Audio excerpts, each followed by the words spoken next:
Students, we have discussed about the Mendele's predictable and its achievement. Now we have to talk about the limitations of the predictable. हम लोग देखिए जब भी बात करते हैं एक वर्ड यहाँ पे यूज करेंगे केमिस्ट्री में इस चैप्टर में लिमिटेशंस. हम यहाँ पर ड्रॉबैक या उस तरह से बात नहीं बोलना चाहते हैं. लिमिटेशंस का मतलब ये होता है कि जब तक ये बनी पीरियोडिक टेबल तब तक जो भी साइंस की नॉलेज उस समय तक के लोगों की थी उसके अकॉर्डिंग उसमें कोई कमी नहीं थी. जो हमने कमियां निकाली हैं वो ज़्यादातर बाद में निकाली हैं. ठीक है, जब और रिसर्चेस हो जाती हैं तो इसीलिए हम लोग वर्ड यूज करते हैं लिमिटेशंस. यहाँ पर देखिए एक जो पहली लिमिटेशन बोली गई कि पोजीशन ऑफ हाइड्रोजन जो है ये गलत थी, क्योंकि इसको कहा रखा गया था it was placed in first group. कहा गया कि फर्स्ट ग्रुप में आपने क्यों प्लेसमेंट किया है? Because its properties also resemble with seventh group. Seventh group में हमारे पास में कौन है? क्लोरीन, ब्रोमीन और आयोडीन. उसके साथ में रिजेंबल करता है. तो जैसे क्लोरीन ब्रोमीन जो है वो कोवेलेंट बॉन्ड बनाते हैं या इलेक्ट्रॉन को एक्सेप्ट कर लेते हैं, तो ये भी इलेक्ट्रॉन को एक्सेप्ट करके बना सकता है. जैसे क्लोरीन बनाता है HCl, तो ये भी जो है या क्लोरीन बनाता है NaCl कहना चाहिए रादर देन NaCl. तो ये भी जो है Na के साथ मिलकर जो है सोडियम हाइड्राइड बना लेता है. ठीक है, तो उनको ये बोला गया कि भाई ये तो 7 के साथ ही मैच करती है, तो why you are placing in the first. इसका कोई सेटिस्फैक्टरी आंसर नहीं था.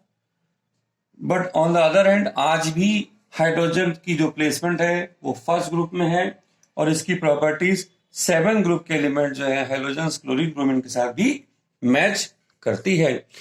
अब इसके बाद में आता है सेकंड प्रॉपर्टी की grouping of the some elements was not proper. कुछ एलिमेंट्स की ग्रुपिंग प्रॉपर नहीं थी. इसमें हम बात करेंगे कॉपर. कॉपर जो था हमारा it was placed with first group elements like lithium, sodium and potassium. Lithium, sodium, potassium जो है हमारे ये एल्कली मेटल्स हैं, आज हम इसको बोलते हैं. और जो कॉपर है वो सोनरस मेटल है, इसकी प्रॉपर्टीज से मैच नहीं करती है. ये यहां देखिए हमने इसको ये दिखाया था लिथियम, सोडियम, पोटेशियम, रुबिडियम और कॉपर, सिल्वर, ये एक सब ग्रुप बनाकर इसकी प्लेसमेंट की गई थी. इनकी प्रॉपर्टीज यहां पर नहीं मैच करती है, इसको कॉइनेज मेटल्स भी बोलते हैं. तो ये एक गलत प्लेसमेंट थी. इसके अलावा position of elements were placed in the कुछ एलिमेंट्स ऐसे थे, position of elements were not in the increasing order. Increasing order में कुछ हमें एलिमेंट्स नहीं मिल रहे थे, जैसे कि कोबाल्ट, इसका सिंबल CO है, वाज प्लेस्ड बिफोर निकल. इसको निकल के पहले प्लेसमेंट कर दी गई. अब कोबाल्ट का जो मास है 58.93 है और इसका है 58.71. तो यहां पर जो प्लेसमेंट की गई उन्होंने कहा था कि इंक्रीजिंग ऑर्डर में रखना चाहिए, तो जिसका मास कम है इसको बाद में रखा गया है.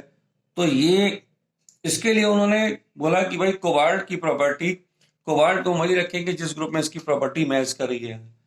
आज हम देखते हैं कि लॉजिकली ही वाज 100% राइट. आज जो हमारी जो मॉडर्न पीरियोडिक टेबल है जो बनी है उसमें जो कोबाल्ट की पोजीशन है वही है जो मेंडलीफ ने रखी थी. बट जो उनका लॉ था एटॉमिक मासेस का उसके अकॉर्डिंग ये गलत हो रहा था. बट केमिकल प्रॉपर्टी के अकॉर्डिंग उन्होंने प्लेसमेंट करी, इसलिए उनकी पीरियोडिक टेबल में रखे गए एलिमेंट्स ठीक हैं, उनकी पोजीशन नहीं बदली गई. दूसरी बात उनसे बोली गई कि आप कहते हो कि इंक्रीजिंग ऑर्डर में हमको एलिमेंट्स को रखना है, तो आइसोटोप्स के बारे में बताइए। तो जैसे हाइड्रोजन के 3 आइसोटोप हैं, तो इनको अलग अलग रखना चाहिए। तो उन्होंने क्या किया था, same position was given to isotopes, इनको आइसोटोप्स को इन पीरियोडिक टेबल। तो ये भी जस्टिफाइड नहीं था। Same position was given to isotopes in the periodic table. It was not justified on his periodic law। जिनका पीरियोडिक लॉ था, उन्होंने कहा था एटॉमिक मासेस के इंक्रीज में रखना चाहिए, तो इसको एक साथ क्यों रखा गया। तो यहां पर भी उनका जो लॉजिक था कि इनकी केमिकल प्रॉपर्टी ऑलमोस्ट सेम है। इसी तरह से कार्बन के भी 2 आइसोटोप हैं, C612 और 6C14, ये भी 2 आइसोटोप्स हैं, तो इनको भी सेम पोजीशन दी गई थी। तो ऐसा क्यों। तो फाइनली केमिकल प्रॉपर्टी को ही कंसीडर करके उसकी जो पीरियोडिक टेबल बनी थी, that was almost correct, placement सही थी। तो अब हम देखते हैं आज जो हमारी मॉडर्न पीरियोडिक टेबल है, वो क्योंकि एटॉमिक नंबर पर बेस्ड है, इसलिए सारी प्लेसमेंट, क्योंकि इन सब के एटॉमिक नंबर सेम है, तो इसीलिए एक ही जगह रखे गए हैं। यहाँ कार्बन का एटॉमिक नंबर सेम है, तो एक ही ग्रुप में रखा गया है इसको, इसलिए ये करेक्ट है। तो ये मेनली पीरियोडिक टेबल फिनिश होती है। इसके बाद में डिस्कस करेंगे हम लोग modern periodic table. Okay students.